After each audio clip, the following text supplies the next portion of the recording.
because they're connected to the ummah, they are bringing knowledge and bureaucracy and efficiency that was not known to the locals of the region. They're bringing irrigation techniques. They're bringing commerce and industry.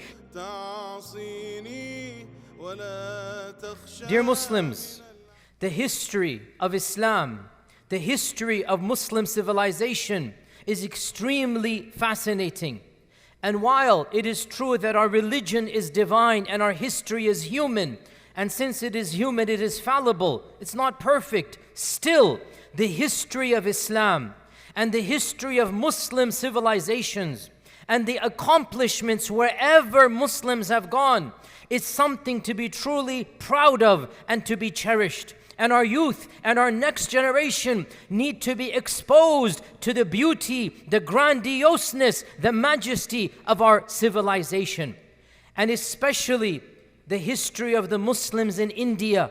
It is especially fascinating and unique. And it provides many examples that should be of benefit to all people.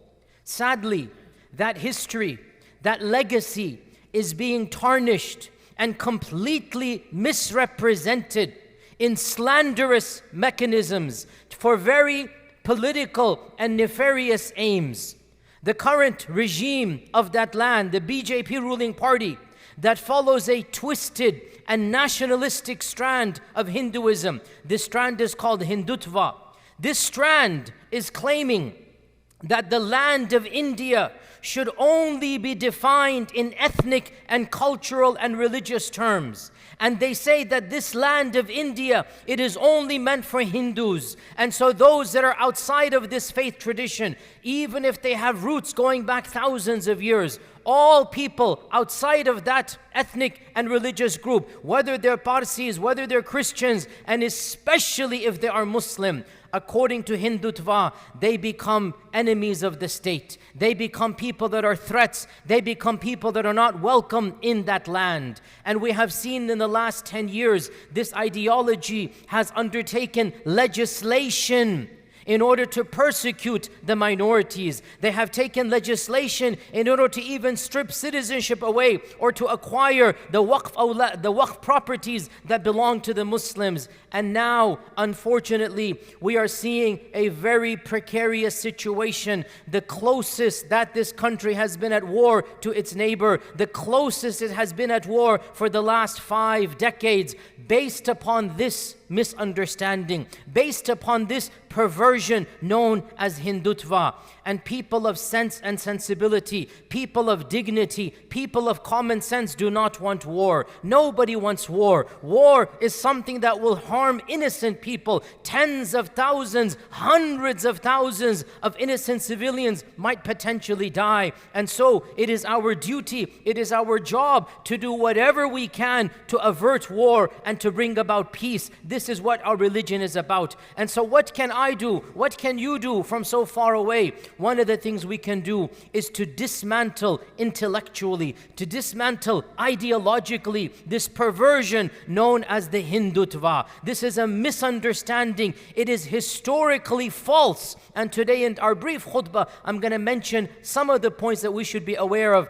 And the goal, as always, is not to give a comprehensive summary. What can 25 minutes accomplish? The goal is to incentivize you, to make you more curious so that you go study and read and listen to lectures. And then every one of you can now engage with the broader public. Every one of you can become a vehicle of information so that we can attempt to tame, to curb the rise of animosity and hatred, and especially the rise of anti-Muslim and Islamophobic sentiments. Much can be said. I will divide my khutbah into 2 basic parts. The first of them, some essential facts about the history of Islam and Muslims in India. And the second part of the khutbah will be some essential facts about Hindutva. 2 different topics need to be combined in one. Number 1, essential facts of Islam in India. And number 2, essential facts about the rise of Hindutva. With this knowledge, we can attempt to begin clarification. We can attempt to make the broader public calm down and not engage in war. Some facts about Muslims and Islam in India. We should know that Islam entered the Indian subcontinent just a few decades after the death of the Prophet ﷺ in the land that is now known as India. But realize back then, this region was not considered one cohesive whole. This region actually had over 24 dynasties. And each dynasty viewed itself as being semi-independent. One of these dynasties was situated in the province of Sindh, and it was ruled by a king called Raja Dahar. And this dynasty started attacking Muslim fleets, Muslim ships, and eventually held hostage children and women and abused those women. So when this dynasty supported the pirates that did this, it was at this point in time that the Umayyad Khilafah through Hajjaj ibn Yusuf got involved and demanded the release of the hostages, demanded the release of the women. Women were being abused in this dynasty, and Hajjaj ibn Yusuf said, if you do not release these women, these are our women, Muslim women, these children are our children, if you do not release them, then we will have no choice but to send an army and a navy against you. And this king rebelled and said, no, I'm not going to do anything. And so because of this, Hajjaj ibn Yusuf sent Muhammad ibn Qasim. Muhammad ibn Qasim invaded not all of India. He didn't invade India. Muhammad ibn Qasim landed on the shores of Sindh with the primary goal of freeing the hostages, freeing the children, and establishing freedom for those prisoners that were there. There was no unified India to invade. The notion of invading an entire country or region was not there. He came to free those hostages and slaves. And with the freeing, he then established a small principality in what is modern day Sindh. And a number of cities were founded. Cities such as Al-Mansura and Al-Mahfuza and Multan and other cities like Debal,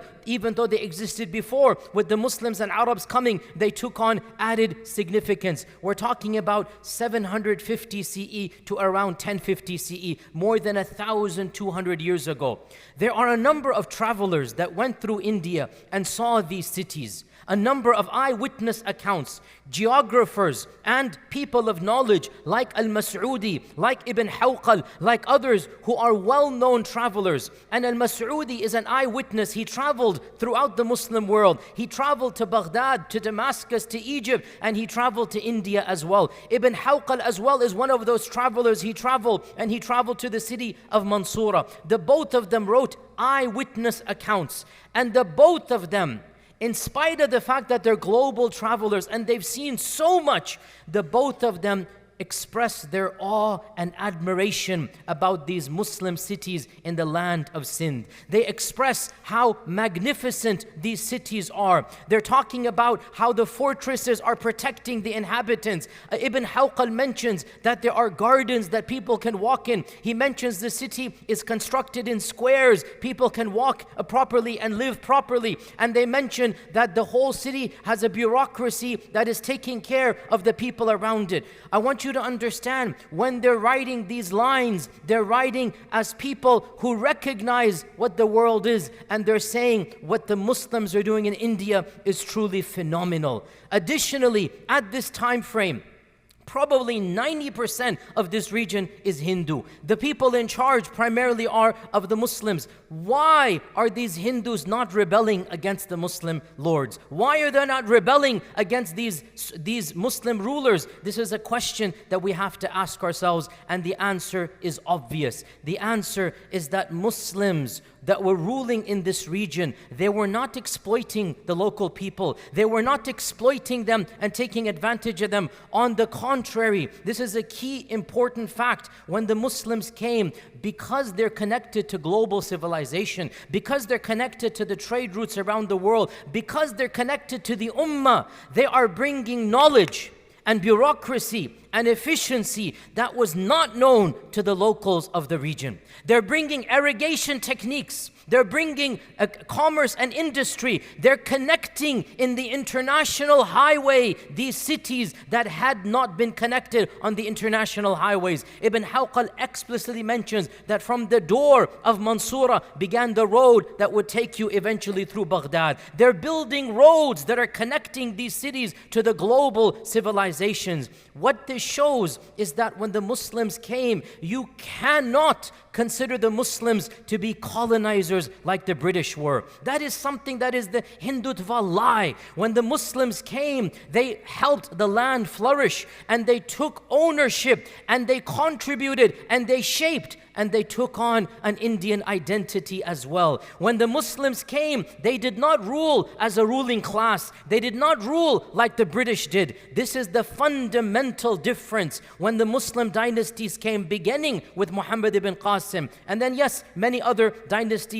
came as well. You had the Ghaznavids, you had the Delhi Sultanates, a number of dynasties, the Lodhis and whatnot. You had the Mughals. In every instance, without exception, they did not form an elite class, a superior class like the British did. They did not speak in their own languages, not learning the languages of the people. No, wherever the Muslims went, they became a part of the people, and they contributed to the people's lives, and in turn they also took on some of the cultures and the habits of the locals as well. Ibn Hawqal mentions that the sultan of the city, the mayor of the city, would dress in the garb of the Indians. He was amazed at this because he hadn't seen a Muslim dressed like this. Ibn Hawqal mentions that he would be dressed and decorated in a version of a shalwar kameez, if you like, and he hadn't seen somebody like this before. So the rulers of the time were not like the British, disconnected. No, they were a part of the people, and they helped shape civilization. In fact, throughout pre-modernity, before the coming of the colonizers, listen to this statistic.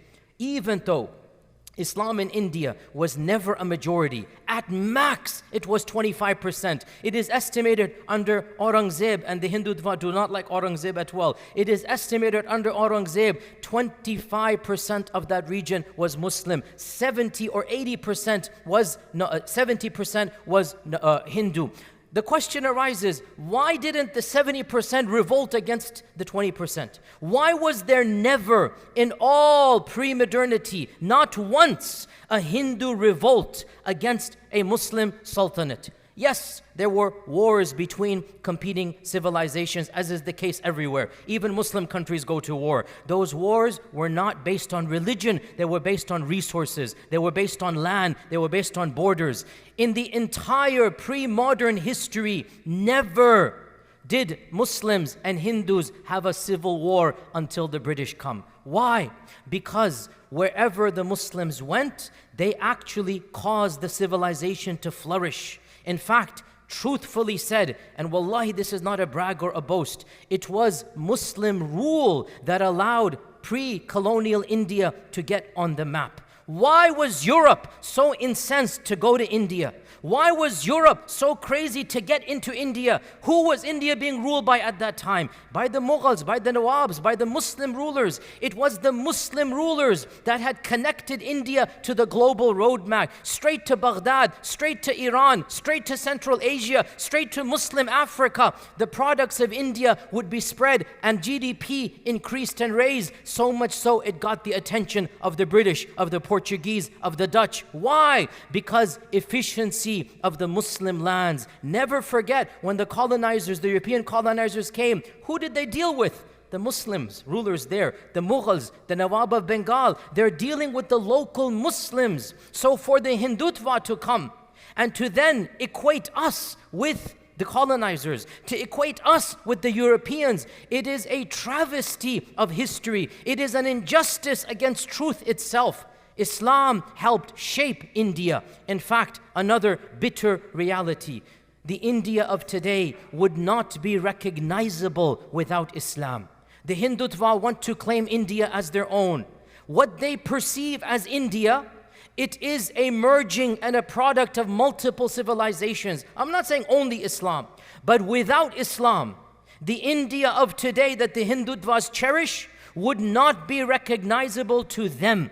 And every single aspect Islam shaped what is the modern Indian culture without exception. In every facet of existence, over 1,300 years of interaction has shaped Indian identity and culture. The language of India, Urdu and Hindi, it is shaped by the language of Arabic and Farsi. The architecture of India, completely coming from the immersion of Central Asian and Persian and Afghan and Arab motifs. The arts of India, the mosaics of India, the iconic structures of India, the cuisine of India, everything has been helped to be shaped by the Muslims. All of this false sense of notion of the Hindutva that Muslims are invaders, the fact of the matter is, the very country that they cherish, they would not recognize it had it not been for 1,200 years of active contribution. The most iconic places in India have been built by the Muslims, the Taj Mahal and others. The language that they use for Hindutva, it is shaped by the Muslims. The irony of ironies is lost upon them.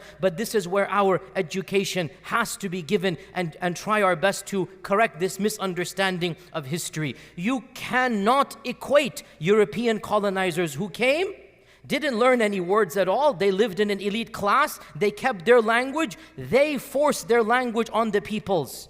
In contrast, the Muslims of India never forced the people to convert. Think about it.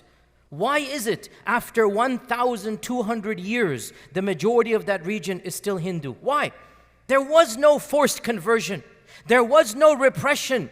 The Muslims of the land live and let live. Live and let live. The tolerance that they allowed for was appreciated by all peoples, and that is why the Hindus under Muslim rule never revolted, because they appreciated the freedoms that Islam gave. They appreciated the bureaucracy and the efficiency that Muslim dynasties gave that was better than anything that they had. You cannot compare this to the European colonizers, because the Europeans when they came, the British when they came, they literally looted the entire country. As I joke, even the word loot, they looted, because loot is a Hindi word. They looted the word loot and they brought it into the English language. When the British came to India, India was the second or the third largest GDP in the whole world. By the time the British left, it was the 27th on the list.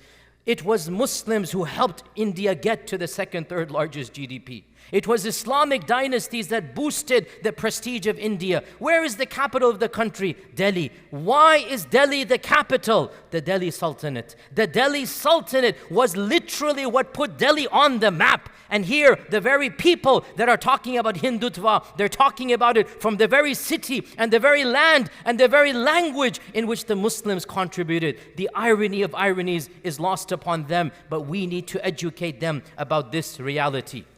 Now, I am not saying that Muslims in India and the Muslim dynasties never did any wrong. Every dynasty, every politician, there's always some negatives. But I will say, and I say this unabashedly, that what Islam gave to India, what the Muslim dynasties gave, no other dynasties gave. And the izzah and the glory that the Muslim dynasties gave is what allowed that region to become what it is. I'm not saying there were never any issues. This is the reality. All politicians, all dynasties have some negatives, but overall, the sum total, you cannot compare, and that is why India reached its heyday, the glory days under Mughal rule, as everybody knows. Now, this leads me to my second part of the khutbah, and that is Hindutva, and what will make you understand what is Hindutva. As we said, Hindutva is a perversion of Hinduism. Hindutva is a merging of three things. Number one, superiority of race, blood. Our blood is better than other people's. They believe we have a pure blood, they have a pure blood. Number two, a perverted sense of religion. Their version of Hinduism is very militant. Number three, that sense of nation and religion combined with geography, India. This three combination is what makes Hindutva unique. The claim that this region is exclusively meant for one ethnicity, one blood, and that anybody who opposes them does not belong in this land. The irony is that Hindutva, and I say this academically, this is not some childish statement, the slogans. This is truth, and you can read dissertations and monographs. And if you want, I can give you references after the khutbah. Academics of our time, historians, they mention Hindutva, this notion, is not coming from Hinduism. It is actually coming straight from the policies and the tactics of the British. The ideology of Hindutva has more to do with British colonization than it has to do with the Gitas and the Bhagavad Gita and all of the classical myths of Hinduism and the founding of that religion. The notion of a group of people belonging to a certain land and having a certain superiority, all of these are coming straight out of the British tactics in India. And it was the British who began to introduce so many concepts that led to Hindutva. Firstly, it was the British who began classifying people based upon their ethnicity and religion. No Muslim ruler, no Mughal emperor went around house to house saying, what is your religion? What is your blood? What is your ethnicity? Nobody did this. You're a part of one land. Let's live together. You worship in the temple. You worship in the masjid. We agree to disagree. We don't have to hate one another. That was how the Mughals ruled. When the British come, they start asking, what is your blood? What is your caste? Where do you come from? What is your ancestry? What religion are you? And they start categorizing people based upon blood, based upon skin color, based upon caste. No Muslim ever did this. We treat everybody equally. The Muslims considered the Hindus to be a type of Ahl Kitab. The Muslims considered the Hindus to be a people that can worship as they please, and they have their religion, we have our religion. Lakum dinukum waliya din. This was the default of 1,200 years. But when the British come, they are interested in categorizing. They're interested in dividing. They're interested in causing hatred between all of these different groups. And so, as a part of that tactic, the British historians started propagating a false historical narrative. This is something well documented. People like Sir William James, people like Sir Thomas and others, they began claiming, Sir William Jones, they began claiming that, oh, you guys were one united people, and then the Arabs, the Mohammedans invaded you.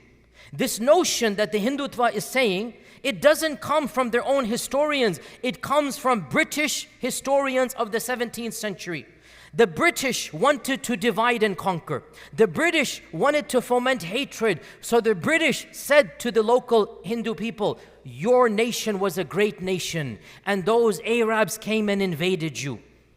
All of this is coming in order for the notion of dividing and conquer. British historians of the time started categorizing ancient India into Vedic and non-Vedic, Aryan and Dravidian, and all of these terminologies and discussions that are now considered outdated. These are very, very simplistic, and they are not true, but the British began propagating them so that, what was the goal? Divide the people, start creating hatred amongst them. And then the British came in and started importing ideas of nationality, ideas of nation states, ideas of one groups of people should have independence. By the way, if you've been listening to my talks, they did the same thing with our Arab brothers in the Arab and Hijaz against the Ottomans. The same thing. You guys are not like them. You guys are different. You guys are Arabs. You need your own country, your own kingdom. Divide and conquer, preaching a concept. The Arabs at the time, yes, they knew the Turks are the Turks, but they never viewed them as the other. They never viewed them as the enemy, their fellow Muslims. The British come along and they say, no, you're not the same. They're different peoples. You have your own, they have their own.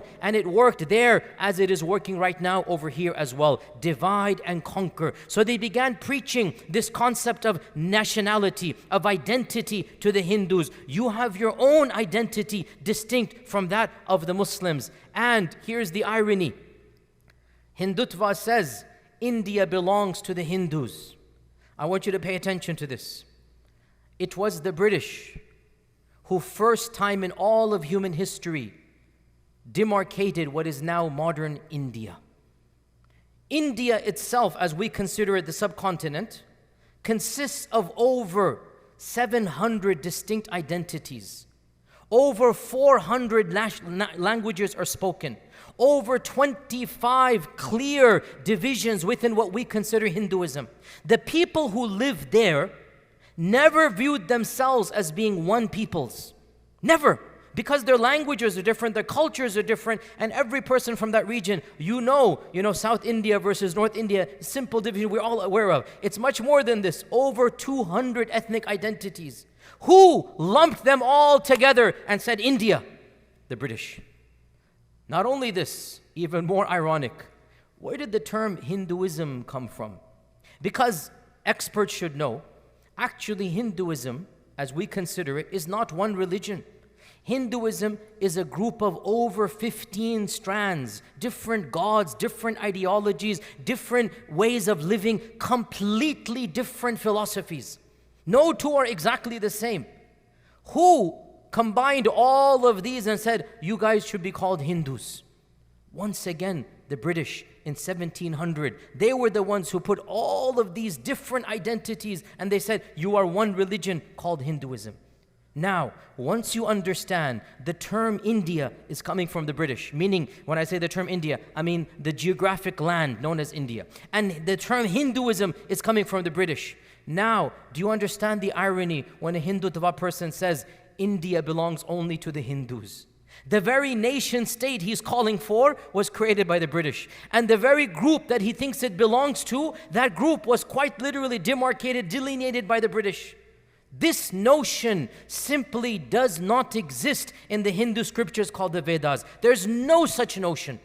And if you want further proof for this, all you need to do is to examine this ideology in other places in the world. This is the reality of modern fascism.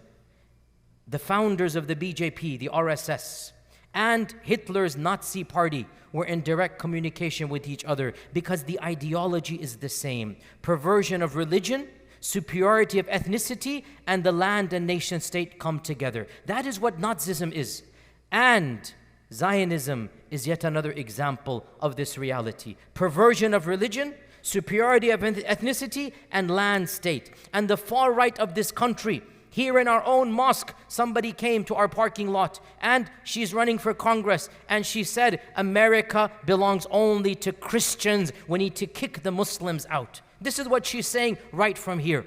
Where is this notion coming from? A land, an ideology, an ethnicity. All of this comes from European notions of nation state, of ethnicity, of identity. Not from India, not from Hindus and Muslims, not from the people of the region. So when you understand that this reality has much more to do with the nation state as proposed by Europe, with ideologies coming from colonization, you then realize the entire Hindutva ideology. It is not coming from the ancient teachings of the Vedas. It is coming straight out of what the British did in order to divide and conquer, and even the British could never have predicted the Frankenstein that they themselves created. O Muslims, it is our job to be as accurate as we can. It is our job to try to spread peace as much as we can. Nobody wants to see war. And if we allow this Hindutva to continue, then only Allah Azza wa Jalla knows what will happen. We must try our best to placate, to speak sensibility to those that have dignity and respect. We must try our best to make sure these countries, they are our kith and kin. Our blood is there. We must try our best to make sure we avert war. And the way we do this is via education, via dua, via preaching and teaching, and via educating people about the reality of this perversion known as Hindutva. Allah subhanahu wa ta'ala indeed is the one who knows best, and Allah subhanahu wa ta'ala will protect the Muslims of that region. May Allah subhanahu wa ta'ala bless me and you with through the Quran, and may He make us of those who His verses they understand and applies halal and haram throughout our lifespan. Ask Allah's forgiveness. You as well ask Him, for He is the Ghafoor and the Rahman.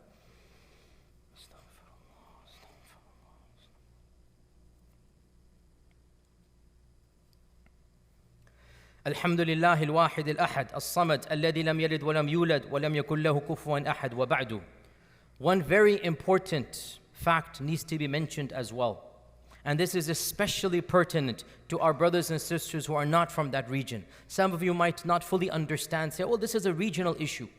What if I were to tell you that Hindutva and Zionism have formed alliances that are affecting me and you right here as we speak?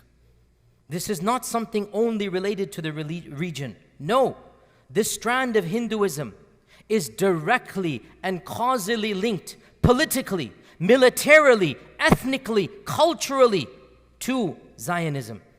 In fact, India with the BJP is one of the largest consumers of Israeli products. They have political alliances. They have contracts with each other. Both the BJP and the Zionists, they share data about online activists, about Muslims that they don't like. Both the BJP and the Zionism, they share military tactics about interrogation, about tactics about how to deal with Muslims. Both Zionism and the BJP, they spend money in all countries and especially in our country of America. They get involved in our local politics.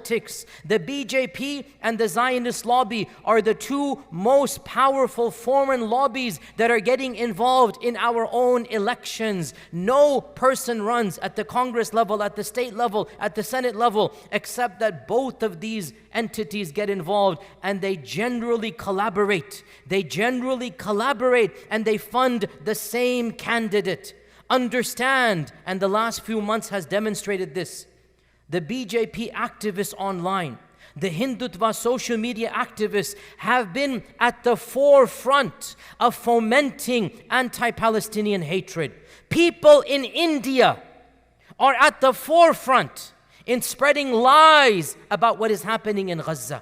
In the last year, 5 of the most powerful and evil voices of Islamophobia that we assumed were based in Europe, we assume were based in America, 5 in the very least that I'm aware of have been exposed as being BJP inside jobs from India. People with profiles of white from Geneva, Switzerland, from this, from that. Turns out there are a bunch of Indians coming together as a team based in Delhi and Mumbai, and they're pretending to be people based in Europe, and they're fomenting anti-Muslim hatred.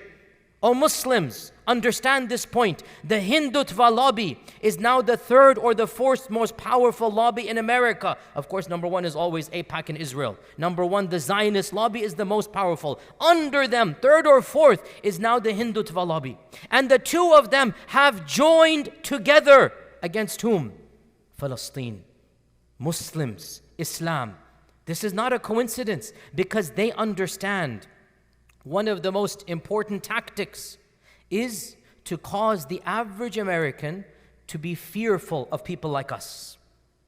If you can make the average American scared of Muslims, Islam, Arab, Palestinian, and you want to equate Islam with terrorism, then the BJP and the Hindutva and the Zionists, they say American foreign policy will favor Israel and the BJP. And we've seen this for the last few years, that is what is happening. Now let me tell you a fact. Everybody pay attention. Our masjid is being targeted, as you all aware, specifically by name. Our janazah facilities have been shut down for the last month and a half because our own governor got involved. We've had deaths in our community, people who pray here. We could not do janazahs for their loved ones because of this hatred. Our project is at risk because of all of this. The main person who is behind all of this is coming out of New Jersey from a Zionist background, has nothing to do with America, has nothing to do with Texas. Somebody in New Jersey, listen to this now, I'm saying this for the first time, who is being funded not just by the Israeli lobby, but by the Hindutva lobby as well. I want you to understand, our masjid is being directly targeted by the Hindutva lobby. Our facilities cannot operate because the Hindutva lobby, along with the Zionist lobby, has bots in India, social media accounts in India, fake people in India that are creating an online controversy, creating a firestorm. It is affecting us right here and now. So do not think that, oh, that's nothing to do with us. Firstly, we're one ummah. What affects them affects us. Secondly, I have literally connected the dots to the point of it affecting you right here and now. We cannot have janazas in our own facility because money is being paid by the BJP, by the Hindutva, in order to fund campaigns against our masjid, against myself, against all of us. 17 masajid in the Dallas area have been targeted. 17! We are number 1, but other 16 as well are there, and the others are going to come. if we do not stand up and fight back, if we do not educate, if we do not show the people these dots, our fellow Texans, you're not the ones riling up. It is people in India that are riling up all of this hatred. It is Zionists in Israel that are doing this. Our fellow Texans are not even doing this. Once we understand this reality, how can we not become active? How can we remain passive and dormant? It is our responsibility affecting our rituals and our masjid. So, O Muslim, the call for action today is very simple. Every one of us, we need to do our part. First and foremost, educate yourself. Secondly, do what you can to educate others. Thirdly, we need to start doing more than just talk. Form think tanks, form institutes that will respond back. And then obviously throughout all of this, have a strong connection with Allah subhanahu wa ta'ala. Make dua to Allah. Be firm upon our iman. This is a battle that is affecting every single one of us. And it transcends just our masjid. It involves superpowers around the world. And we are literally being dragged in. O Muslims, Allah is on our side. Let us turn to Allah. Let us educate ourselves. And let us realize, if we do not fight back with knowledge, with wisdom, with love, then the reality is, who is going to win if we do nothing? We have to do what we can, and that's why my call for action to you all is educate, be aware, fight back intellectually, and then obviously, most importantly, have a strong connection with Allah subhanahu wa ta'ala. And I will continue to give you updates about this reality. Allahumma inni da'in fa'aminu. Allahumma la tadha' fi hadami dhanban illa ghafarta, wa la hamman illa farrajta, wa la daynan illa qadayta, wa la maridan illa shafayta, wa la asiran illa yassarta. Allahumma ighfir lana wa li ikhwanina alladhina سبقونا بالإيمان ولا تجعل في قلوبنا غلا للذين آمنوا ربنا إنك رؤوف رحيم. اللهم أعز الإسلام والمسلمين. اللهم من أرادنا أو أراد الإسلام والمسلمين بسوء فأشغله بنفسه واجعل تدميره في تدبيره يا قوي يا عزيز. عباد الله، إن الله تعالى أمركم بأمر بدأ به بنفسه وثنى بملائكة قدسه وثلث بكم أيها المؤمنون من جنه وإنسه، فقال عز من قائل عليما: إن الله وملائكته يصلون على النبي يا أيها الذين آمنوا صلوا عليه وسلموا تسليما. اللهم صل وسلم وبارك وأنعم على عبدك ورسولك محمد وعلى آله وصحبه أجمعين. عباد الله، إن الله تعالى يأمر بالعدل والإحسان وإيتاء ذي القربى وينهى عن الفحشاء والمنكر والبغي يعظكم لعلكم تذكرون. اذكروا الله العظيم يذكركم واشكروه يزد لكم ولذكر الله تعالى أكبر وأقم الصلاة. فيا ذلي ويا خجلي إذا ما قال لي ربي أما استحييته تعصيني ولا تخشى من العتب وتخفي الذنب عن خلقي وتأبى في الهوى قربي فتب مما جنيت عسى تعود إلى رضا